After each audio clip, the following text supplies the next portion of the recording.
Do you remember learning back in English class about something called homonyms? Words that have multiple definitions. For example, the word bat, right? It could be something you hit a baseball with. It could be a flying rodent. It could be something you do with your eyelashes. It's a homonym.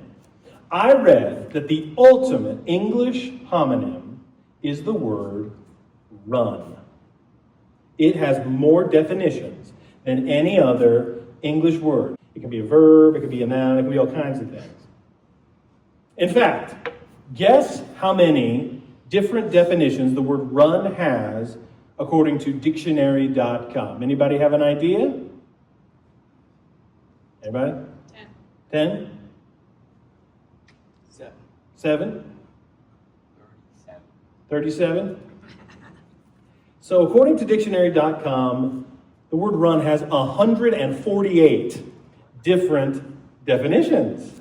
You can mean 148 different things when you use the word run. Everything from like moving quickly with your feet to a quick errand, like a coffee run, to a large sheep ranch, a small creek, and 144 other things. It all depends on context. Because like if I said, you know what, I think I'm going to run.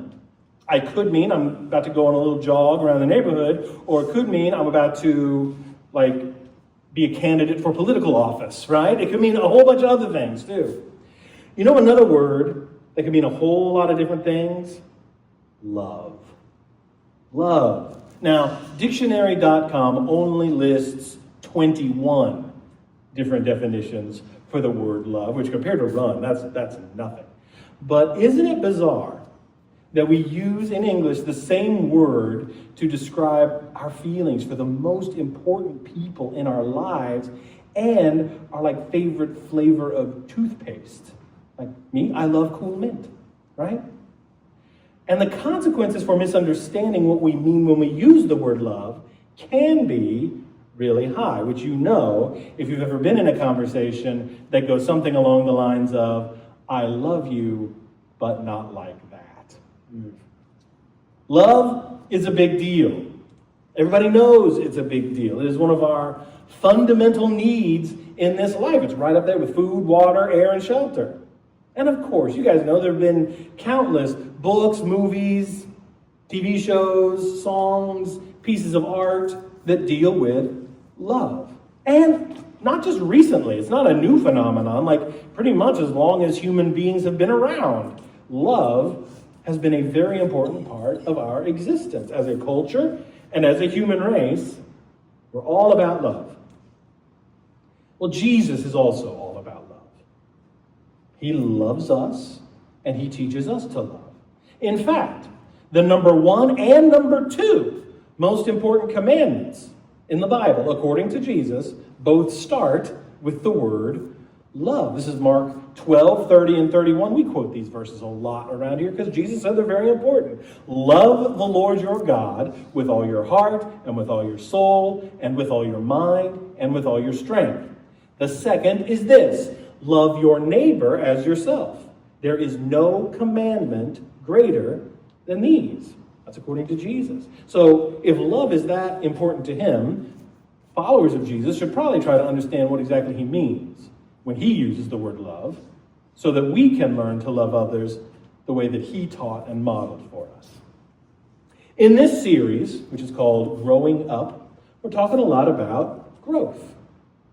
Every follower of Jesus is called to grow in him, to become more like him. And no matter where you are on your journey, if you've been following Jesus for a long time, if it's relatively new for you, if you used to and kind of fell away, but now you're starting to come back, or even if you're still kind of exploring what it's all about, I believe every one of us can take another step to live, love, give, and go the way that Jesus taught and modeled for us. Now, this type of growth is not necessarily easy. It involves change. It involves self-denial, which can be hard. It's like what Jesus said in our memo verse this month. We're memorizing this as a church, Luke 9:23. Then he said to them all, whoever wants to be my disciple must deny themselves and take up their cross daily and follow me. So that's what growth in Christ is all about. Not easy, but very worth it. And we experience all kinds of blessings as we mature into the people he created us to be. We experience a more profound peace. We experience a hope that transcends our circumstances, the joy of helping others, just to name a few. Last week, we talked about how we can live more like Jesus taught and modeled, how it's not just a matter of trying harder, but also training to be more like him through spiritual practices like reading the Gospels, spending more time with him in prayer. We learn to abide in him. We are his apprentices. We live with him so that we can live like him. And as we do that, it opens the door for how we can also love more like Jesus taught and modeled. That's where we're going to focus today. So Jesus had quite a lot to say about love. We're going to look at a couple of those passages today. We're going to start with John chapter 13. I invite you to turn there with me. If you'd like, all of the verses will be on the screen. So like I said before, this is happening the night before the crucifixion. It's the Last Supper, we call it. Jesus is celebrating Passover with his disciples and closest friends in an upper room. He knows that his time on earth, at least his earthly ministry, is drawing to an end. So there are a lot of things he very urgently wants to communicate with his disciples. And so this little excerpt is part of that. It's the very same conversation when a little bit later he tells them to abide in him. It's the very same conversation when he said, do not let your hearts be troubled. In my Father's house there are many rooms. Same conversation. So in John chapter 13, starting with verse 34, Jesus says this: a new command I give you, love one another. As I have loved you, so you must love one another. By this, everyone will know that you are my disciples, if you love one another. So according to Jesus, the signature characteristic of one of his followers is to be the way he or she loves, how they love other people. It's not just whether or not they go to church, whether they talk the talk of a Christian. It's not how well they know the Bible. It's not just whether they avoid certain sins. The way you can tell who is really a disciple is by the way that they love. What Jesus says here raises a few questions. So we're going to go this kind of piece by piece. He says, a new command I give you. So, it begs the question, was it really a new command? Love each other. Love your neighbor was a well-known Old Testament command. Jesus already said it was the second most important commandment. But what makes it new is this other part. As I have loved you, so you must love one another. Jesus redefines how we are to love each other. His love for us is the bar. And he demonstrated his love by dying on the cross for us. So it's a pretty high bar. And it tells us a lot about how we should love others. Maybe you've heard before that in Greek, the language the New Testament is written in, they actually had several different words for love. And they each referred to a different kind of love. They had different words for self-love, the love of family, the love of friendship, romantic or sexual love. Having multiple words like that for love probably helped avoid some awkward conversations, to be honest. But the word that Jesus used here, and the word the New Testament typically uses in passages like this, is agape. Agape is a unique kind of love. Agape is a selfless commitment to someone's highest good. That means that agape is not primarily a feeling. And I think that's really good news, because Jesus is not saying that we need to feel a certain way about each other all the time. Because feelings are messy, they're complicated, they're constantly changing, they're hard to control. Sometimes people get on my nerves, or they hurt me, or they frustrate me. Even people that I would say that I love with all my heart. Like, I love my kids all the time, but I don't always like them. You know what I mean? You know? And they would probably say the same thing about me. But this kind of love, agape, it's not just a feeling. Instead, it's a decision. It is a commitment to someone's highest good. And that's something you can do regardless of how you're feeling about them in that moment. Agape love is a posture. It's an attitude. It's wanting the very best for someone no matter what. It's intentional. Like, we don't fall into this kind of love, right? It is a choice. Unlike other kinds of love, it is selfless. This is not about what I get out of it. It's about what's best for the other person.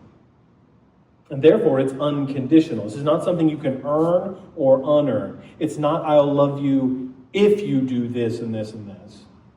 That's not how Jesus loved. And it's not just wanting what's best for someone. It is taking action. In the words of an author named Bob Goff, love does. It takes action, just like Jesus took action by willingly going to the cross for each of us. So agape love is sacrificial. To love someone as Christ loved, we give of ourselves for their good. Jesus said later in that same Last Supper conversation, he said, there is no greater love than to lay down one's life for one's friends. And then he modeled that by giving up his life so that we could be forgiven and our relationship with God could be restored, and so that we could belong to God's kingdom forever. To love someone the way that Jesus loved means we sacrifice something of ourselves for them. I heard about a couple who's been married 50 years, but for the last decade, the wife has had dementia, which has gradually progressed. The husband cared for her at home as long as he could, but he was getting older and she was getting sicker. So eventually he admitted her to a full-time care facility. But he shows up at the facility every day at 6:15 in the morning. He bathes her, he dresses her, he stays with her, he jokes that some of the staff thinks he's on the payroll. But he says he will continue to do that, do what he's doing every day until one of them dies. Agape love. I also heard about a dad who, out of love for his son, spends every night in a recliner, never sleeps for more than a couple of hours in a row. His teenage son was in a car accident and is now paralyzed. During the day, therapists massage the boy's limbs every few hours to help with circulation. During the night, the dad takes over for the therapists. He's worked all day, and he'll go to work again tomorrow. But he has his alarm set to go off every 2 hours to wake him up to do this for his son. That's agape love. That's the kind of love Jesus has for us. And the kind of love we are to have for each other. I also want to point out that agape love is a commitment to someone's highest good. And who decides what our highest good is? Well, God does. What God wants for us is our highest good. And what God wants for us is for us to become like Christ. What God wants for us is not necessarily the same as what I want, because I can want things that are not in line with that highest good, because they're not good for me in the big picture or for other people. In a nutshell, that's what temptation is, right? It's wanting something that is not good for us. Like, my kids might want to stay up late every night playing video games. They might want to eat candy for dinner every day, but it's not good for them. And as their parent, I have to be more focused on the highest good. So, in other words, agape love is not a wholehearted affirmation of someone's choices and desires, regardless of what they are. Now, some people don't agree with that. They would push back hard. They think that truly loving someone means agreeing with them and helping them get what they want. But to love the way Jesus loves means that sometimes the most loving thing to do for someone is challenging them, correcting them, helping them understand that the choices they're making are actually not good for them. Think of like an intervention for someone struggling with an addiction. Like, what do you say? You say, this is not good for you. Let us help. And when that conversation happens, we do this without condemning them, but with compassion, supporting them, because we're for them, not against them. Because sometimes we're the one in need of that support. Jesus modeled this so well. Like, he said to a woman caught in the act of adultery, I don't condemn you. Now go and leave your life of sin. He told a guy who is only described in the Bible as a rich, young ruler. That's what we know about him. He was rich, he was young, he was a ruler. He said what he needed to do, Jesus told him, was to sell his possessions and give the money to the poor, and then follow Jesus. For him, that's what was in the way. That's love as well. It's speaking truth. We need to offer it, and we need to be able to receive it from others. And I know that can be hard. And that's why we all need trusted people in our lives who love us too much to allow us to remain unchallenged in patterns of harmful behavior and thinking. And I'm so grateful for people who've done this for me over the years. So that's what agape love, the love that Jesus modeled for us, looks like. But whom are we supposed to love? Some people might say, who are we supposed to love? But those people would be using incorrect grammar. Whom are we supposed to love? In the passage we read earlier, Jesus said to love one another. In fact, 16 different times in the New Testament, Christians are told to love one another or love each other.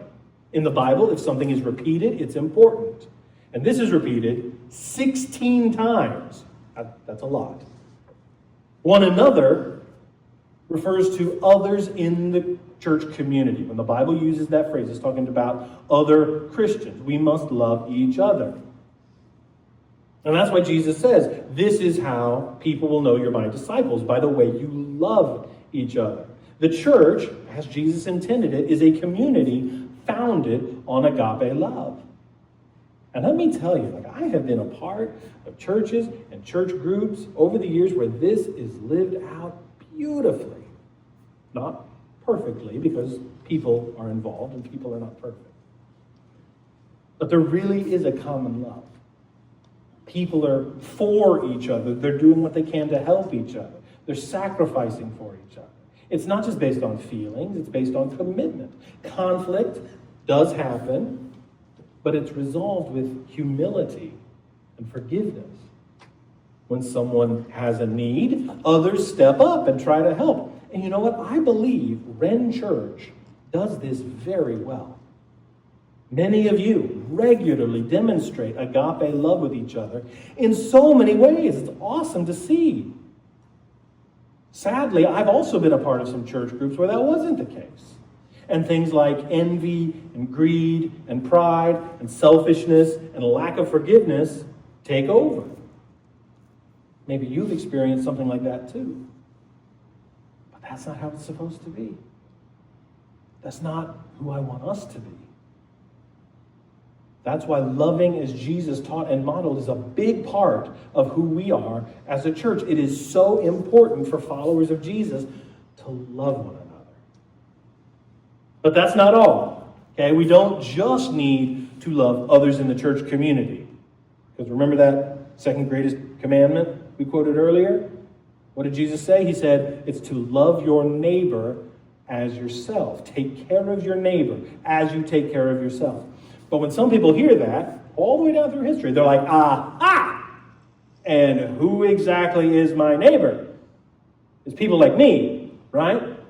People who are part of my tribe, those who think like me, live near me, look like me, talk like me, vote like me, have beliefs like me. Well, Jesus was once asked that question directly, who is my neighbor? And in response, he told a whole story. He's told the parable of the Good Samaritan. And we're going to go through that parable in detail here in a couple of months. But for now, let me kind of spoil it for you if you don't know it. The point of the parable is that your neighbor is anyone who is in need. Even people who are not like you. Even people you would consider an enemy. When we see a need, whether that person is part of our group or not, we must do what we can to meet their needs, to love them with the love of Jesus. Our love takes action. And just in case there is any confusion on this point, Jesus makes it really clear in his famous Sermon on the Mount. This is Matthew 5, starting with verse 43. Words of Jesus. He said, "You have heard that it was said, 'Love your neighbor and hate your enemy.' But I tell you, love your enemies and pray for those who persecute you, that you may be children of your Father in heaven. He causes his sun to rise on the evil and the good, and sends rain on the righteous and the unrighteous. If you love those who love you, what reward will you get? Are not even the tax collectors doing that? Love your enemies." This is what I'm really glad agape love isn't just a feeling, right? The people who first heard Jesus say this would have immediately thought of the Romans, right? The hostile foreign empire occupying their country. And Jesus is like, love them. Pray for them. Commit yourself to their good. I mean, Jesus has a lot of revolutionary teaching, but I think this is the most stunning thing Jesus ever says. Love your enemies. He said, if you only love people who love you, what good is that? Everybody does that. That's easy. I mean, the Bible talks about how we made ourselves God's enemy through our sin. We chose to sin. And therefore we placed ourselves in opposition to God. But he loved us anyway. So much so that he sent Jesus for us. I don't know who comes to your mind when you hear the word enemy. Or maybe there is someone who has really, really hurt you. Maybe they have betrayed you or let you down in a big way.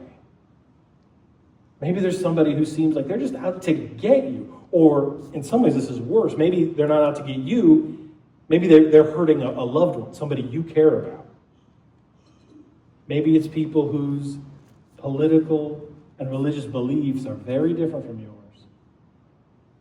Whatever it is, Jesus says, love your enemies. Selflessly commit yourself to their highest good. That might mean forgiving them. That might mean letting go of your desire for revenge or getting even. Instead, you want what's best for them. Now, I'm not saying there's not still time for boundaries, but I hear this all the time where people are like, I'm only going to treat people kindly who treat me that way. That's not the love of Jesus. Now, you might be like, okay, Aaron, that's all and good, but you don't understand. You don't know what they did to me, what they're doing to me. You don't know what they're like. I mean, they make my life miserable, or they hate me and everything I stand for. No, I don't know. I don't know. Jesus does, though. And if Jesus can pray for God's forgiveness for those who were in the act of nailing him to the cross, which he did, you can love your enemies. You can pray for those who persecute you. So we've talked about what agape love means. We've talked about whom we should love. What can we do about it, like on a practical level? What is a step that you and I can take today to love a little bit more like Jesus taught and modeled? Well, based on the passages we've read today, I think there are three big things we can do. Practices we can implement. This is not rocket science, and it is not meant to be an exhaustive list, right? But I think it can be a good starting point for many of us. First, we can participate in the church community. We were not designed to go through life in isolation. We need each other. We're designed for community. And God designed the church to meet that need. Now, you might also be part of other communities, like at work, in your neighborhood, based around an interest or a hobby. And that's great. That's awesome. But for followers of Jesus, it's also very important that we're part of an active community of faith with other Christians. That allows us to support and encourage each other and to work together to make a difference in this world for Jesus. So participate in the church community. It's so important. Coming to Sunday morning worship gathering is one of the ways we do that. So the fact that you're here right now means you're already doing this to some degree. So great job. When we gather on Sundays, it is to worship God, but it's also to check in with each other. Support each other, love each other. Like there's like a vertical component to what we do on Sundays about the relationship between God and ourselves, but there's also a horizontal component about our relationships with each other. But it can be challenging to like truly develop those relationships just on a Sunday morning, even in a relatively small group like we have.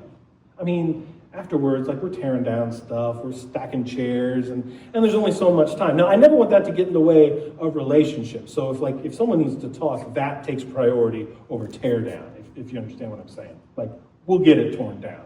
The relational stuff is more important. But there's just limitations on what we can do on a Sunday morning.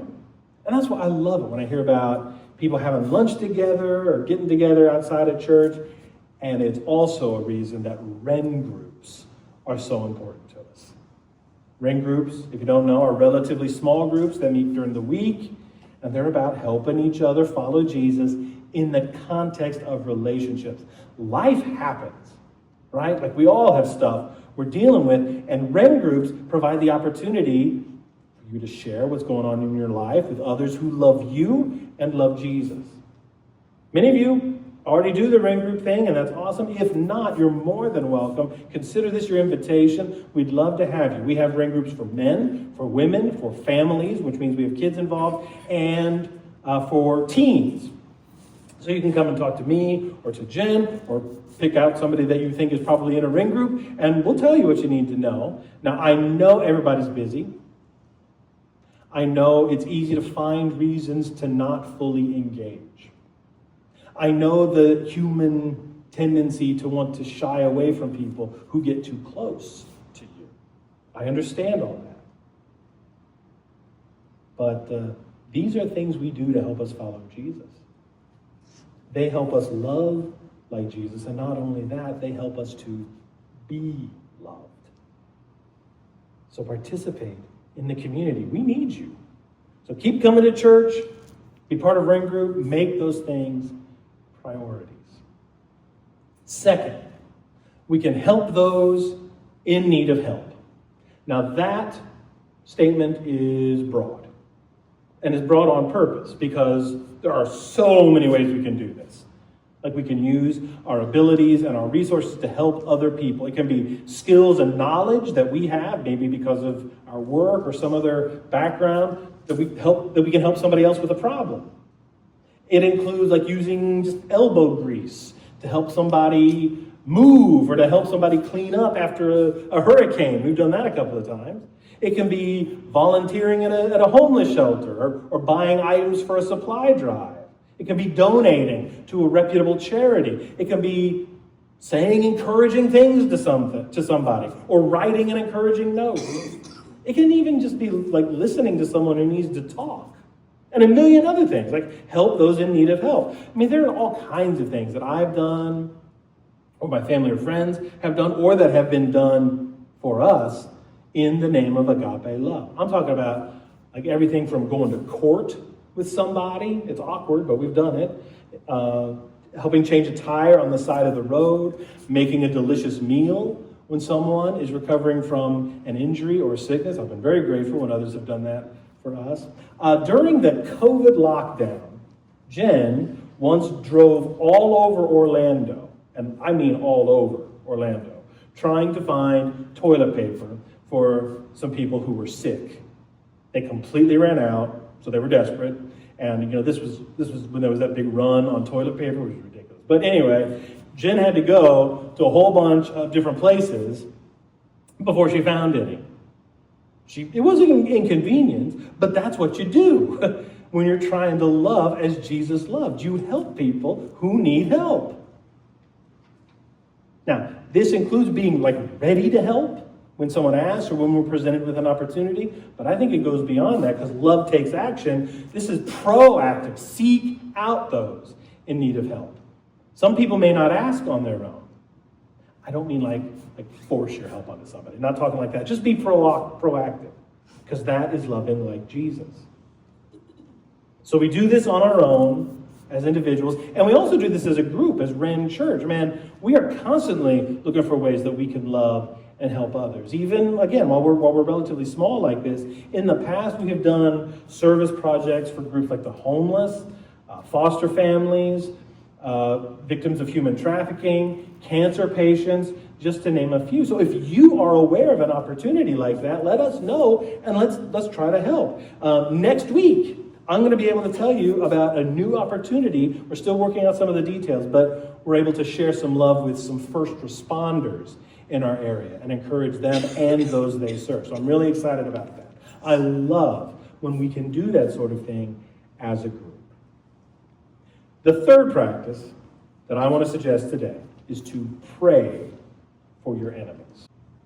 If when we were talking about that, loving your enemies, if you had somebody come to your mind, I want you to make them a special prayer focus this week. Pray for them every day. Pray for their highest good. And even if you didn't necessarily have somebody come to mind, then you might have someone come to mind this week. So don't get even. Don't get mad. Pray for them. Love them. You might find that praying for somebody regularly changes your whole mindset about that person. And eventually, maybe they don't seem like an enemy anymore. Okay, so those are the practices for this week. Participate in the church community, help those in need of help, and pray for your enemies. That is how we can love as Jesus taught and modeled for us. So I just want you to think right now, what's a next step you can take this week to grow in one of these areas? I'm not saying you got to do all of it at the same time, but growth takes action. So identify something you can do and do it. It's not just talking about change. Take action. Paul, the Apostle Paul, in one of his letters to the church at Corinth, wrote a very famous description of agape love. I mean, it's been read at countless weddings. It's been turned into artwork. It's 1 Corinthians 13. And I just couldn't preach a sermon on love without quoting it. But I like to think of this passage as a mirror. As I read it, ask yourself, could you put your name in place of the word love? Does it describe you? If not, join the club. I don't know that it describes any human being perfectly. But it might show us an area within loving others where we can grow and love a little bit more like Jesus taught and modeled. So I'm going to read part of 1 Corinthians 13. Put your name in place of love. It says, love is patient. Is that you? Can you put your name there? Love is patient. Love is kind. It does not envy. It does not boast. It is not proud. It does not dishonor others. It is not self-seeking. It is not easily angered. It keeps no record of wrongs. Love does not delight in evil, but rejoices with the truth. It always protects, always trusts, always hopes, always perseveres. Love never fails. That's the love that Jesus has for us. And that's the love he wants to grow in us for each other.